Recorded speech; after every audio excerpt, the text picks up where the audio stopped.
They're trying to get to the end zone. In the corner, he hit the pylon. But they're going to say he stepped out at the 1-yard line. Oregon with a formation that was really everybody in tight. And Gabriel, when he took that snap, he immediately sprinted to his left, as did Tez. And to further review, the runner did break the plane of the goal line. Touchdown. Touchdown, Tez Johnson. And Oregon makes it 20-0 here with 11:42 remaining in this first half. This is the Pacific Office Automation Postgame Scoreboard Show on the Odyssey app and your home for Ducks football. 1080 The Fan. Pacific Office Automation. Problem solved.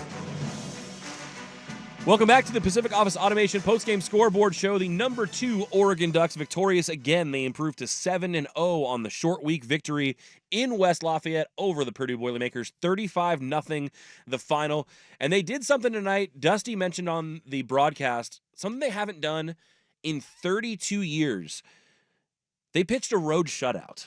They haven't done that since they beat Oregon State 7-0 in the Civil War 1992 in Corvallis. So, isn't it crazy? Like, I know Oregon hasn't necessarily been defense you, but Oregon's had some good defenses and played some really bad teams. I think it's a testament to how hard it is to not surrender a single point on the road. Yeah. You can have fantastic, phenomenal teams. Even some of those national championship teams, a lot of the Nick Aliotti defenses, a lot of those teams had those bend but don't break mantras. This was a team tonight that just they didn't give anything. I mean, they got into field goal range at one point and obviously missed that. But you got to a situation tonight where Oregon just kind of decided they weren't going to let Purdue score, and Purdue didn't get to score. And I remember as a student seeing, I think it was also a 35-0 game final score at home against Stanford. The Ducks beat the Cardinal, and I want to say it was 04 or 05. But I think I remember that. It included an awesome goal line stand where they were penalized, and they actually needed 7 defensive plays at the goal line to finally shut them down. But that's when you have the whole support of your own crowd behind you too. Yeah. You go to a hostile environment, and by the way, this Purdue team scored 49 points last week. I know the opponent is totally different, but like they figured something out with their new play caller and their new quarterback. Illinois isn't bad either. Like, right, so people don't give Illinois enough credit. They're in that second tier. Like, if Illinois, which isn't that crazy, is a 2-loss team, they might be a playoff team. Yeah. There's an opportunity there for them.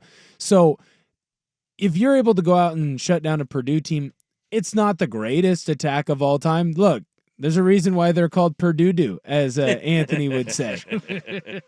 They're a bottom-tier Big Ten team, but they're still a Big Ten team. And they've got dudes on both sides of the football. And you were able to shut them down, or you were able to completely score on them, whichever way you look at it. I think the other thing that it shows is Lanning won't let his guys take the foot off the gas. Yes. Because a lot of the time when you get on the road and you get up big, you get up 28, 35, dudes start trying to figure out what gas station they're going to hit for the midnight snack, right? Dudes are trying to figure out, hey, are we staying at the hotel? Like, what's going on here? What's going on tomorrow night? Are we going to be able to hang out with the girls? What's happening? Dudes are making plans already because dudes know game is over and dudes want to do dude things. Coach Lanning, on the other hand, is saying we can do dude things, but we're not doing dude things until the game is over.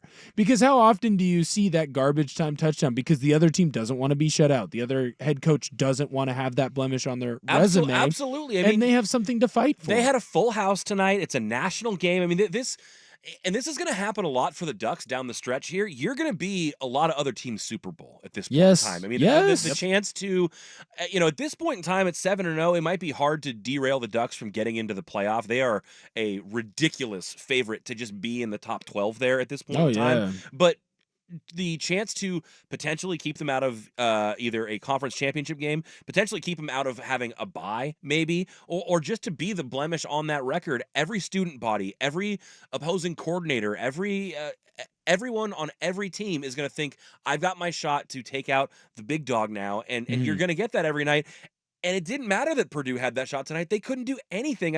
I just keep coming back to the Oregon football that I grew up on and that I learned in college and beyond that was so offensive minded. It was, whether it was even before Chip Kelly, like Bellotti was an offensive guy and he had Gary Croton who was an offensive guy. And you think of good offensive players when you thought of Oregon football for a while.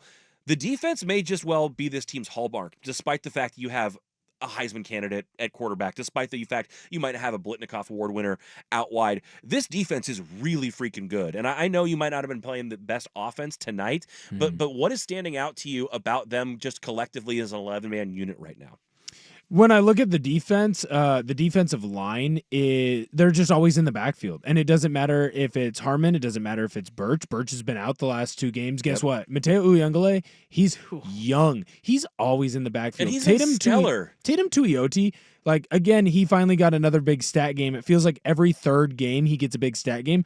But even when he's not getting big stats, he's creating havoc all over the place. And that makes life easier for your linebackers, for your safeties, for your corners. They don't have to cover as long. Linebackers, they're now running free and being able to make plays downhill. Bossa and Betcher are so fast. I mean, Bossa used to be a safety at one point. That's what he came to Oregon to be. Mm-hmm. And Oregon was smart enough to go, hey, we can bulk you up. You'll keep the same speed. And now you're playing linebacker for us. Bryce Betcher, you can see why he plays center field in college, And then if you look at the offensive side of the football, to me, it's the offensive line. Your 2 games that everyone always goes back to. You barely beat Idaho. You barely beat Boise State. Well, guess what? In the second half, you made a change at center. And since you've made that change, that offensive line has just gotten better and better and better. And now you're running the ball at the clip that everyone thought you would run the ball at. And Dylan Gabriel now looks comfortable enough to where he can sit in the pocket, take an extra second, let Evan Stewart get deep and make that throw. Now he's looking to the right side of the field, right? And there's no reason to hide anything anymore because you've already gone through your your Ohio State game. Yep.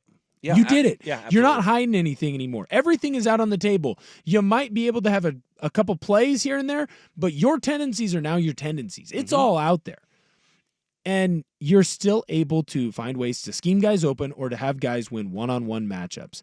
And what both sides of the ball are doing right now is so impressive because even when you get up big, even when you see a mistake, it's just flush it. We got to go back out there and do it again and do it again and do it again. And that's coaching. That's Lanning and Stein and your defensive coordinator.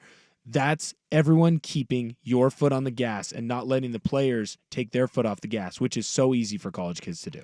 Really quickly to react to what Will said about the defense, it's worth noting that last drive that Oregon, actually I believe the 2 last drives that Oregon stopped them on downs at their own 20 or Oregon's 20 or 23 and then picked the ball off with Cam Alexander basically ending the game for Purdue was Oregon's second unit on defense. And Dan Lanning was still foaming at the mouth with guys like Blake Purchase and Ashton Porter and Cam Alexander getting a lot of their biggest action all year. And I think that goes further to, show what the program has now and what the belief in these even second string guys for Oregon is. And you talk about it, Will, keeping the foot on the gas, keeping your foot on their throat. And that to me was impressive. I know Purdue can't score. Their offense was ass tonight, but we're talking about a quarterback that literally had Heisman numbers last week. Brown threw for 300 yards and he ran for 100 plus against Illinois. And the fact that Oregon was able to contain him, even their second unit able to contain Purdue, I was super impressed. Yeah, it's the best of both worlds, right? I'm looking here at the box score, and there are so many young men who contributed on the defensive side of the ball tonight, and they all contributed to the same shutout victory. And it felt like an ultimately collective effort tonight where a lot of players on both sides of the ball who we haven't talked about very much this season got some great opportunities, whether it was late in the game, whether it was towards the middle, or even early on because of absences of teammates or what have you.